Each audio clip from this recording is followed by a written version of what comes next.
shifting our focus to what exactly our External Affairs Minister Dr Jaishankar has stated. Dr Jaishankar has launched a scathing attack on Western countries for aiding Pakistan for 40 years. He was speaking at an event in the United States of America, and when asked about relations with US and Russia, he stated that there was a period of 40 years when the West was primarily arming Pakistan, after which India had turned to the Soviet Union as a military partner. Meanwhile, let's listen into his statement. Own history after independence, we've never really had anything other than a positive experience with the Soviet Union and then with Russia. We actually had a 40-year period where the West was primarily arming Pakistan, and we turned to the Soviet Union as a military partner. All right, there of course you've heard what Dr Jaishankar has had to say. My colleague Brian Anthony Thomas with us on the broadcast to share more details. Brian, over to you. Take our viewers through our External Affairs Minister's latest comments, cooling Western countries for aiding Pakistan and indirectly, of course, aiding their attempts at fomenting terror. Well, we are definitely, External Affairs Minister Jaishankar, during this very event in the US, reminded the audience of the West's long history of supplying arms to Pakistan over the last 4 decades. Now, when asked about India's relationship with Russia also, he pointed out that for over 40 years, the West was primarily arming Pakistan and they turned to the Soviet Union as the military partner. Now, he also further explained India's positive experience with both the Soviet Union and Russia, saying that they've always had a positive relationship with the Soviet Union and later with Russia as well. And he believes that America is particularly mindful also of India's ties with Russia, given the long history and strong bilateral relations between the two nations. Now, when discussing India's growing partnership with the US, also Jaishankar even emphasized here the importance of flexibility in international relations and says that there is a strong geopolitical, military, security and economic rationale for the relationship with the US, and the same goes for Europe as well. And he goes on to say that it's a multipolar world now where nations engage with multiple partners to derive the best from the global order, and managing these relationships requires care and dexterity as well. And addressing India's stance also on the Russia-Ukraine war, Jaishankar reiterated India's belief that conflicts cannot resolve dispute, and they don't believe that a solution will come from the battlefield.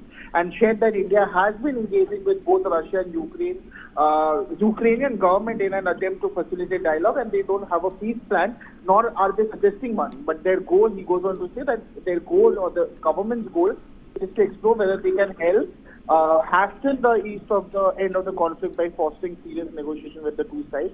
And he also said that, adding that both Russia and Ukraine seems to appreciate India's effort in this regard. Yeah.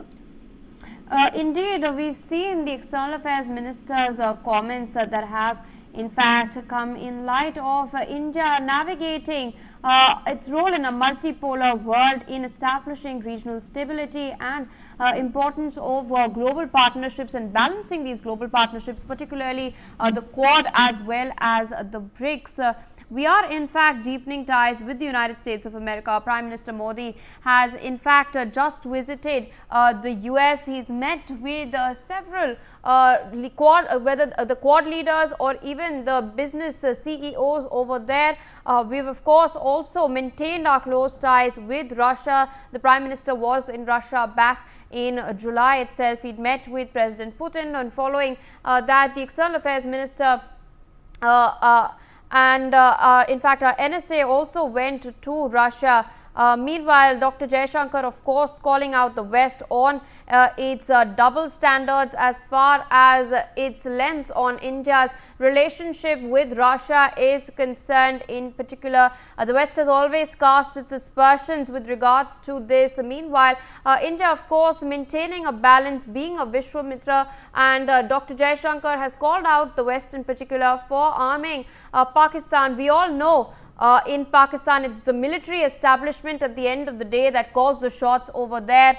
And of course, it is no secret that they have been backing and terror and fomenting terror particularly in Jammu and Kashmir in India.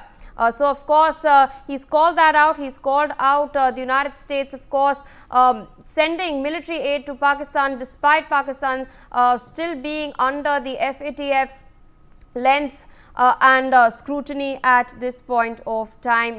Dr. Jaishankar has defended India's long-standing ties with Russia, and in particular he's highlighted that Russia has never violated our interest.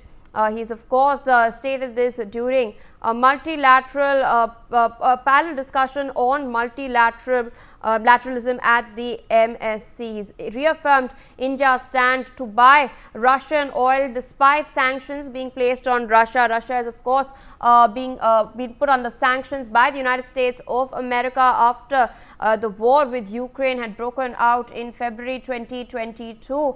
The war in Ukraine is still going on. It's been 944 days since then, and there seems to be absolutely no sense of it quelling down. Up until now, we've seen that President Zelensky has met with US President Joe Biden on the sidelines of the UNGA summit in New York in particular. And over there, the US has decided to send $375 million in aid.